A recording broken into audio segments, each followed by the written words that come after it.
Welcome to another edition of Teach the Geek interviews. My name is Neil Thompson, and I'm the founder of Teach the Geek. I work with technical professionals so they can present more effectively, especially in front of non-technical audiences. And you can learn more about that at teachthegeek.com. Again, that's teachthegeek.com. Today, my guest is Jen French. She's the founder, speaker, and an author. She's the founder of the Neurotech Network, a nonprofit that provides educational resources for the neurotechnology sector. She's also a skilled speaker in the areas of technology, health, disability, and medical devices. I'm really interested to learn more about her interest in neurotechnology, the origins of her speaking journey, and the books that she's authored. So welcome to Teach the Geek interviews, Jen. Hi, Neil. It's great to be here. Thanks for inviting me. You got it. From the bit of research I did on you, I saw that you studied aviation science. So what was the motivation to do that? Yeah, when I was younger, I had a passion for flying. So I used to fly small airplanes, and I just thought it would be a really fun career. So that's what led me into going into aviation science. I'm a bit of a weather nerd as well, so that kind of helps it as going into that area of science. Oh, okay. So what does aviation science even entail? Yeah, well, a lot of it is learning more so about the physics of airplanes and how they fly, understanding, the impact of weather, understanding the impacts of physics, understanding how molecules go around an airplane wing to be able to create lift. So a lot of it is around that rather than actually the design of the airplanes, but more so of how they operate. All right. I also saw that you got an MBA. So what was the motivation to do that? Yeah. So um, at the time, pilots were not making a lot of money. So I saw the writing on the wall and figured I could probably make more money in financing or running the business around airplanes rather than flying them. So that's what led me into my MBA. I fortunately had an internship as well for my MBA in working with uh, helping to translate credits between community colleges and big universities. So that's how I ended up paying my way through my master's degree. Oh, okay, wonderful. So when you finished your aviation science degree, you actually worked as a pilot for some time? I was actually in interns. I worked I ended up working in control towers. So I worked for the FAA for a little while, and then I worked for in the tower at Boston Logan Airport for ground control for a Massport. And then I decided to go into my MBA and took it from there.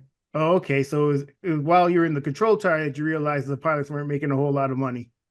Yeah, I figured that wasn't quite for me, and I wanted to figure out a way to climb the ladder. So I figured a master's degree was the best thing to do at Un that time. Understood. I remember I know Logan Airport a little bit. I lived in the Boston area for a year and 8 months. It was actually my first job out of school. I was working in a research lab, and I took another job here in the San Diego area where I still am now, and this was 17 years ago at this point. And I still remember leaving Logan, going to San Diego, and it was December 10th, 2007, and I got on the plane and I had a big coat on and gloves and hat and all that other stuff. And I get off the plane in San Diego. I had to take all that off.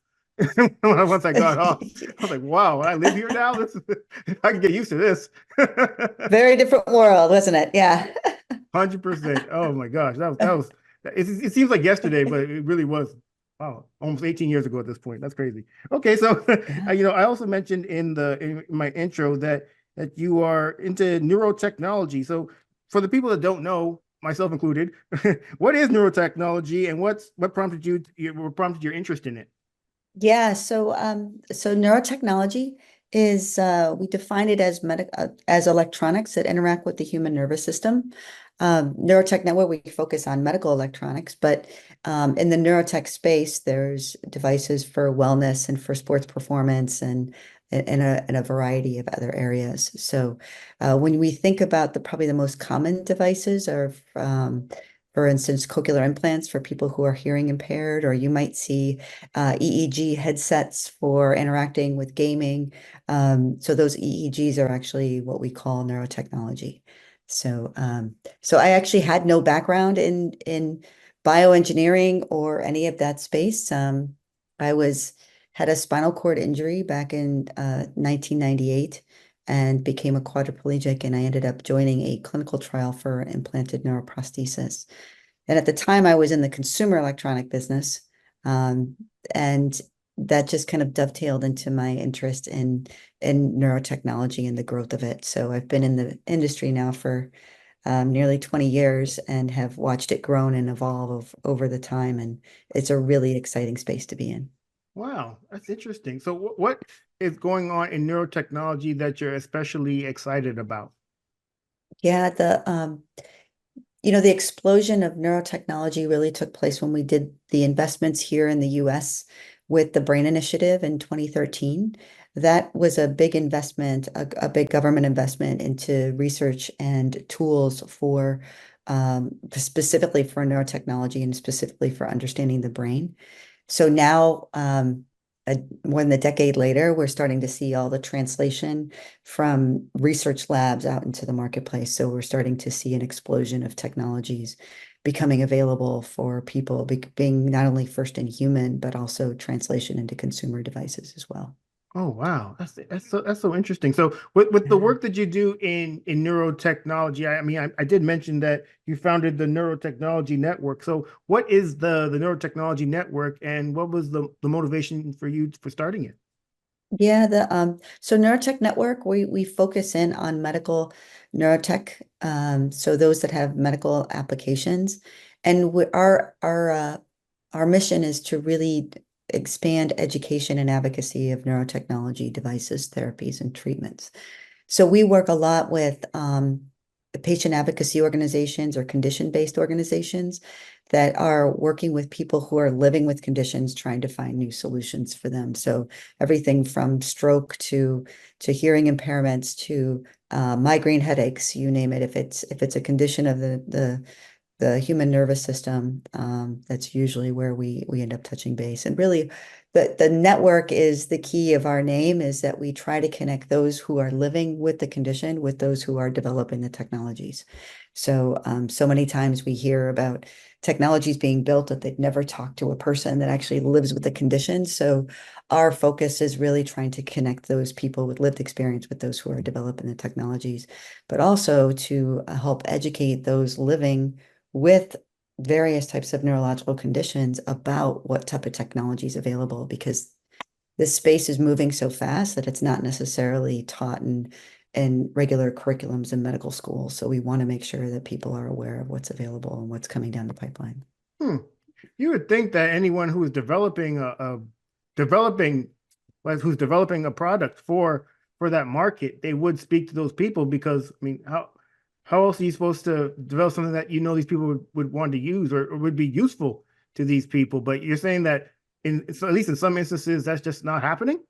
That's just, yeah, exactly. It's not happening. So many times we get stuck in this, what we call the medical model of of conditions, where we think that people that live with chronic neurological conditions, they aren't always in touch with their clinicians. So a lot of the times the developers are focused on working with the clinicians and developing it, but those clinicians, when you think about it, only touch that person for a very short period of time over the course that they're living with that condition. So it's not to say that the clinicians aren't aware of what it's like to live with a condition, but I'll tell you, somebody that lives with it 24 hours, 7 days a week has a much better scope of what it's like to live with a condition. So a lot of times the developers are looking at the medical model, those who are in the medical space, those who are providing medical care, rather than those who are living with the condition. Yeah, like taking things into consideration, like what's reimbursable by insurance, that type of thing too. I'm sure they're concerned with, but ultimately this has to be the product has to be used by people, and if it's not user friendly, then well, how useful is the product? Well, you touch on a really good point there, Neil, is that a lot of times we look at reimbursement, and that's a frustrating point within the neurotechnology industry, but it's the people with lived experience that can help you with that process. They're the ones that can say, yes, this is where it saves me money. This is where it saves me costs in my day, which are really what payers are looking for. Payers are looking for, how do we make, are you offering a device or a therapy or a treatment that is more cost effective than what's available today? 100%. I mentioned also that you're an author. So what was the motivation to write your books? A lot of it was, the motivation of education, and really trying to still tell stories, just like you do, um, in your space of teaching the geek.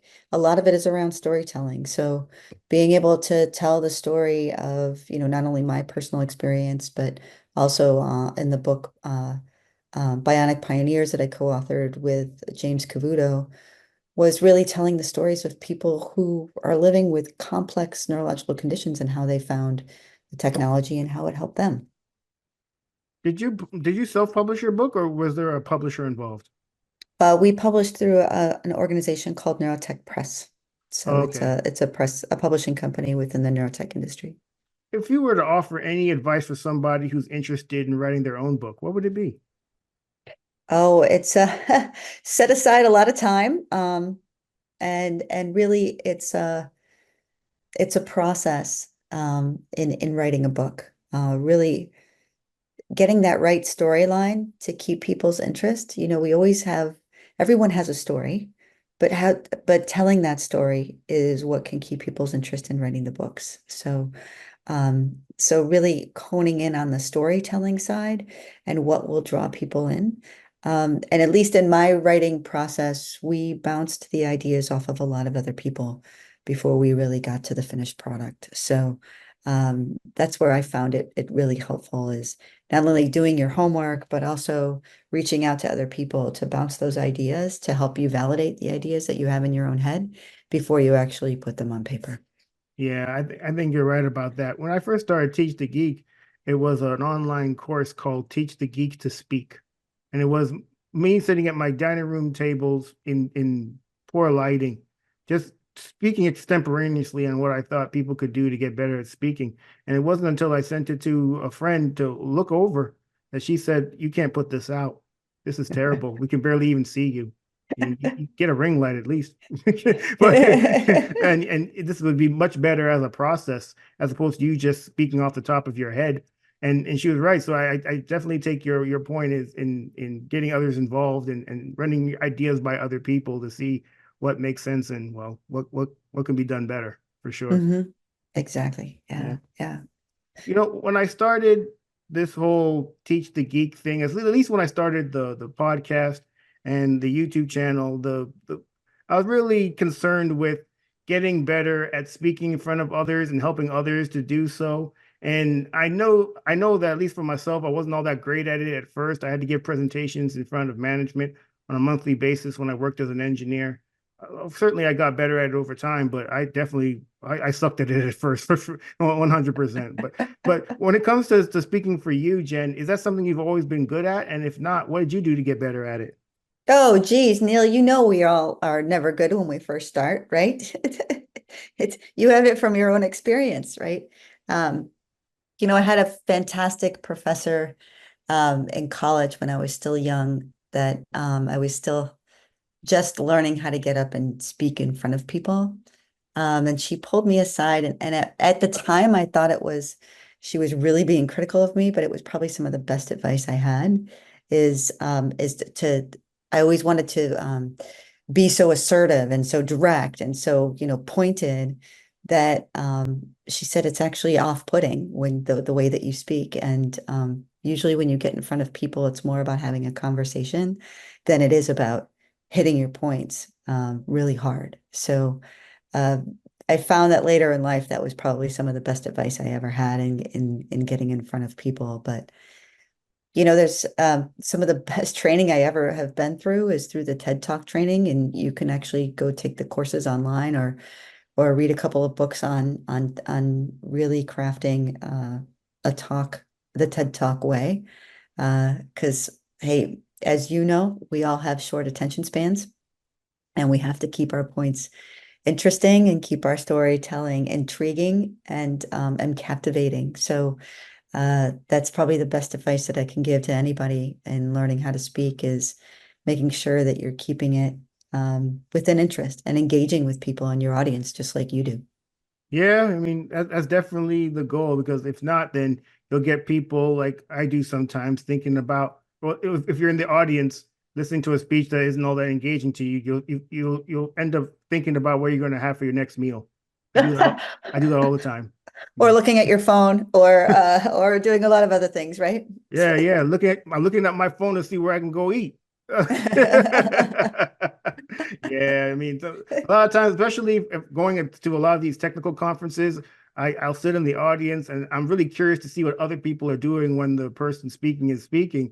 And you'll see a lot of that. A lot of people on their phones, a lot of people on their laptops, people staring off into space, some people sleeping, likely or hopefully not snoring, but they definitely seem sleeping. Whenever I go to those type of conferences, it really just it reinforces what I'm doing with Teach the Geek because I think a lot of us technical people were really keen on putting forth the data and showing a bunch of tables and graphs and slides and not even thinking about what the people in the audience know already and just assuming that they know what we know already and reading slides and just so when we're reading slides, we're not even looking at the audience, so we don't even see that they're not looking at us and not paying attention. So it's a whole lot that I think a lot of us can get better at. That's for sure. Yeah, you know what, Neil?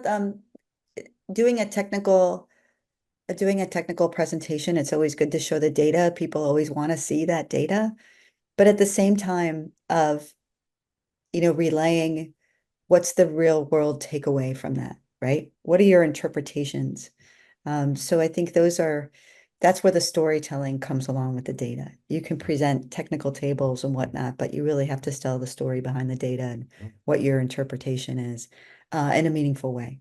Yeah, I mean, and especially if you're speaking to a non-technical audience, and especially if there's decision makers in the audience, you want to make it as easy for them as possible to understand what you're talking about. And just data dumping on them, that's not going to cut it most of the time. Hmm. That's so true. I mean, that's part of what we do at Neurotech Network too, is taking very technical language, because what comes out of a lot of these, tech labs is extremely technical, and we're trying to convert it into just plain language. So just the average Joe can understand it. And that's, you don't need to be an engineer to understand neurotechnology, right? We Yeah. just need to be able to explain it in a really, humanistic way.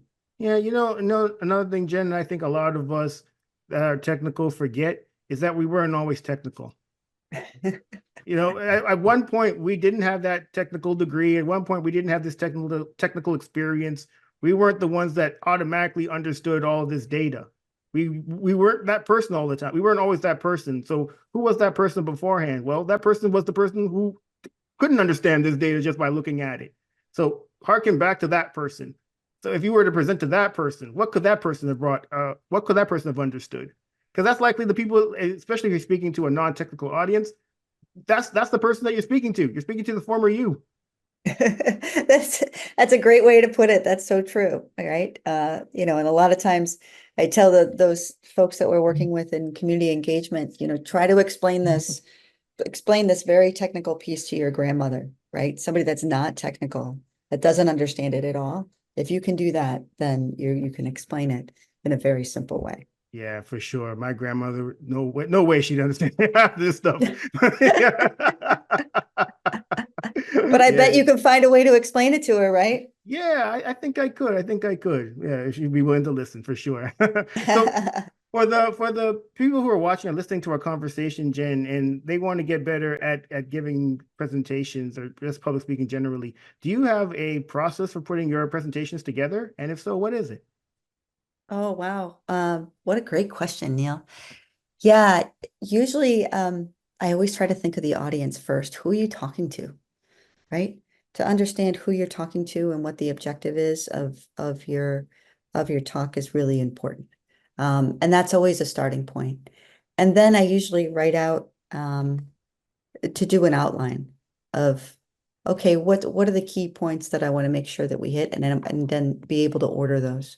And that's when you start to fill in the spaces. So many times we just start throwing data at and we're going to put it in this place, but you have to, if you do an outline as I'm going to tell a story, and what's that story going to be? And here are my points that I'm going to tell. Then you can start to fill in the pieces from there. And that's usually how I end up building in a presentation, is more so from understanding the audience. Who are you talking to? What's the story that you're trying to tell? Pull out your points, and then fill it in from there. And a lot of times, I never write out the speech. So many people write out word for word, and a lot of times that comes across as reading and not personable. So for me, I still always have to practice. So I write out my talking points and what those key things that I need to say underneath each one of my big points. And then you practice through it in your head. You practice through it in front of a mirror, until you can get your message across. Does it always work out perfectly? No, but it becomes much more, you become more authentic when you're just speaking off your tongue rather than trying to read straight uh, from a card, if you will. Yeah, I'm a fan of not writing out your every word for a presentation as well, Jen. And I think the main reason I'm against it is in the event that you forget something, it'll completely throw you off, and then you'll forget what you're going to say next, and now you're in a tailspin, and now people are all looking at you, and you're thinking, oh no, I don't know what I'm going to say next. I want to get out of here, but you can't get out of here. You got to finish this speech. You do. And actually I cheat a lot. I mean, I keep my main talking points, on a card or on a phone in front of me so that if I do lose track of where I am, I can always hit back to where I need to be, and it can always ground you because, you know, there's always going to be a point where you're going to get nervous, or you're going to lose your train of thought. And if you just have that bullet point in front of you, it'll hone your mind back into where you need to be. Yeah. And I also like your point about practicing. I think it's important. And the main reason I like practicing is I'll be able to figure out if I'm able, well, not figure out, but I'll know approximately how long I speak for. Because a lot of times, especially if you go to these conferences, you're looking at the agenda and you see this person has 15 minutes to give a presentation. So why is it 16 minutes, 17 minutes, sometimes 18 minutes? They're still talking. And I'm just thinking, now I'm really thinking about what I'm going to have for lunch. Because now I'm mad. Because you were supposed to finish like 3 minutes ago and this person's still going. And then what happens for the next person when they start? Are they going to shorten their amount of time to get the agenda back on track? No, not likely. They're going to take as long as they're going to take too. So now the whole agenda is thrown off kilter. And now I'm mad because my stomach's growling and I want to eat something. And I can't get to eat something because these people are still talking and they haven't even put up snacks yet. No, I'm That's mad. so true. Oh, geez, there's nothing more disrespectful than going over your time, right? So yeah, I practice a lot. In fact, I just had a presentation last month, where I had 10 minutes, and the organizer was like, there's no way you're going to get through this in 10 minutes. And I'm like, trust me, I can get through it in 10 minutes. Because you practice, because what are the points that you're going to hit on each one of the graphics that you're putting up. You're not talking through all the data, you're talking about the key points and you're moving on. If people really want to look into that data, they're going to ask for your slides. So yeah, that's really important to keep yourself on time. And usually I try to keep myself a little bit below just in case, because boy, when you go over, you're right. People's stomachs start growling. They're looking about where they're going to go next instead of listening to you. Yep, I'm looking at you with contempt now. If I was looking at you interested before, that interest is gone. Now I'm interested in my stomach. That's what I'm interested in. Or where you have to be next or what you're late for, right? Yeah, that too. Especially if you're at a conference and you want to go to another presentation, this one's run over. Now you're gonna be late for the next presentation unless you just leave that presentation before it's over. But I mean, oh man, just do people ever think about that type of stuff, or they get nervous and just start rambling, and the next thing you know, they're over time, and it's such a pain. It's such a I dislike it so much. Right. So you're hitting like a really important rule of thumb is stay within your time range, right? So keep within your time range and try to keep slightly below it. People love to ask questions, or it gives you an opportunity to ask questions to the audience if nobody's asking a question. If you leave just that little bit of time, it'll give you just another opportunity to engage. Do you ever get nervous before presentations? And if so, how do you deal with your nerves? Oh, geez, I get, Yes, of course I get nervous. Don't you? 100%. Yep, exactly. So of course I get nervous. And how do I deal with my nerves? Um, well, to some extent I ignore them, which probably isn't very healthy, mentally, but yeah, I do a couple of breathing exercises just to settle yourself down, to hone yourself in of where you need to be. And I do a little bit of in all honesty, I do some positive self-talk and then go out there and just do it. So, and usually I'm more nervous afterwards because I'm more concerned about how people are going to react to what I just said rather than what I'm going to say, right? Yeah, yeah, yeah. You know what, Jen? I remember this still sticks out of my mind. One of the guests I had on this podcast, I asked them that same question about if they get nervous before presentations, and they said no, they don't. And I just remember thinking, you're a liar. Everything you've said up until this point has been a lie, hasn't it? I don't trust anything you've said up until this point. There's no way you don't get, whether you call it nervous, anxious, excited, something. You have to feel something before you get up in front of people. And I truly believe if you don't, it's probably because you don't care about the outcome of the presentation. Mhm. Yeah, yeah. I feel like a bit of an excitement. I've turned that nerve into an excitement of it's like, getting on a roller coaster ride that you always wanted to go on, or getting to go on to explore something that you've never seen before that you've been wanting to see. Think of it as, something that's exciting that you're about to embark on, because not everybody gets an opportunity to talk in front of an audience. So I look at it as a privilege, isn't it? Hmm. Yes, that is a good way to look at it. Although I suspect many don't in the moment. It's like, especially for people that have a strong fear of public speaking, they're just thinking of, let me just try to get through this. But I think, yeah, thinking about it in the terms of it being a privilege, just shifting your mind in that sense, maybe that can help you see it as a benefit as opposed to just something that you have to do, and not seeing it as a negative. Exactly. Yeah, yeah. Yeah. And maybe that's why I get so nervous afterwards of how people are going to react rather than what I say ahead of time. But um, but yeah, it's that once you get out in front of those people, and understand that everybody is just the same person just as much as you are, but they're interested in what you're having to say because they're in that audience, then you have the privilege of helping to share what you know with other people. Yeah, 100%. This has been a great conversation, Jen. Thank you so much for being a guest. How can people get in touch with you? Yeah, thanks, Neil. So you can get in touch with us on our website. It's neurotechnetwork.org, neurotechnetwork.org. We're also on LinkedIn and we're on X as well. So come and look us up. Excellent. Well, everyone, that marks the end of another edition of Teach the Geek interviews. My name is Neil Thompson. I'm the founder of Teach the Geek. I work with technical professionals so they can present more effectively, especially in front of non-technical audiences. And you can learn more about that at teachthegeek.com. Again, that's teachthegeek.com. Until next time, take care and stay safe. Thanks, Jen. Thanks, Neil.